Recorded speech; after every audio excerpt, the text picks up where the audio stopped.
कभी कभी नई शुरुआतें पुराने अंधेरों से जन्म लेती हैं।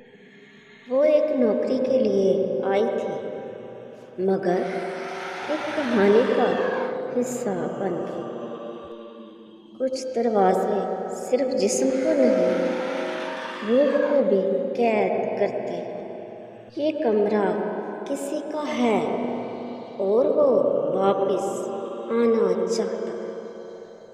कभी कभी सबसे खतरनाक चीज़ मोहब्बत भी हो सकती है।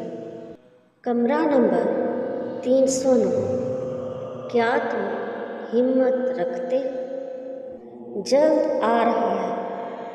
सब्सक्राइब करें अगर आप सच में तन्हा नहीं हैं। Only on SM horror time.